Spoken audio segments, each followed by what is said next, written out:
Hey everyone. Okay, I figured I'd do a more in-depth video on what I purchased last night. This is a super modified class racing mower. I found this on Facebook Marketplace in the Ancaster area. Originally, I was going to pick this up next week, but the guy offered to deliver it last night and I took him up on his offer. So anyways, the story goes this was built for the modified class. They tried to run it in a few different classes, but it was definitely way too fast.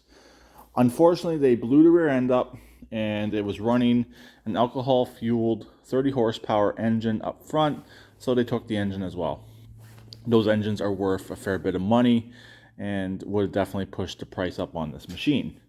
I feel like I got it for a halfway decent price considering all the work that's been put into this and some of the parts that are still left. I wish it still had a few of the nice fun goodies, but it unfortunately does not. So it's basically a rolling chassis minus the rear end. All the wiring is supposed to be here and complete and ready to go. It did come with a battery, which may or may not be any good. Fuel tank, all that, it's all here. Gas pedal, hydraulic brakes. I'll go more into the brakes on another video. So this machine has been lowered front and back. The way the front's lowered is very similar to the way my old racing lawnmower was done. As you can see, but they do have the upgraded steering joints, which is nice. But unfortunately, they do have first gen steering.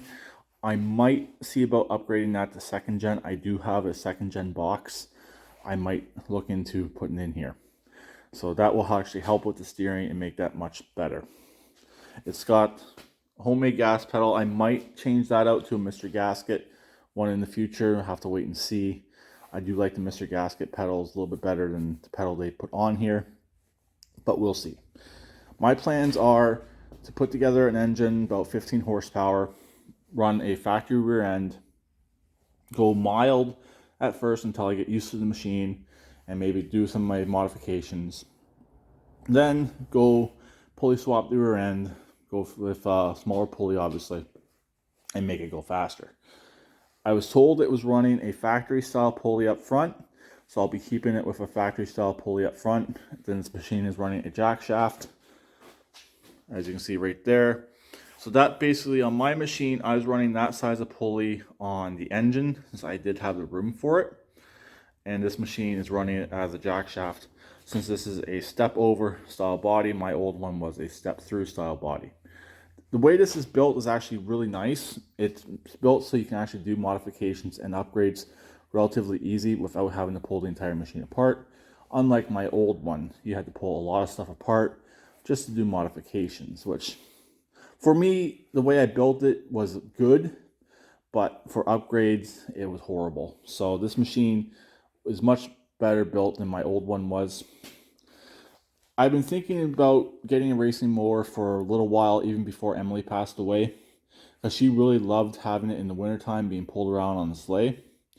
I definitely enjoy doing that as well. I might include a video, or sorry, a picture of us doing that from a few years ago. Also, I'll probably include the pictures of what this machine looked like in the pictures before I purchased it.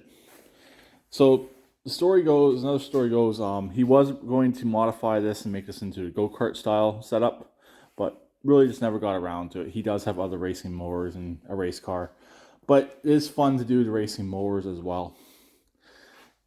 And yes, it did come with the front tires. I did inquire about the rear tires, but unfortunately they were already gone.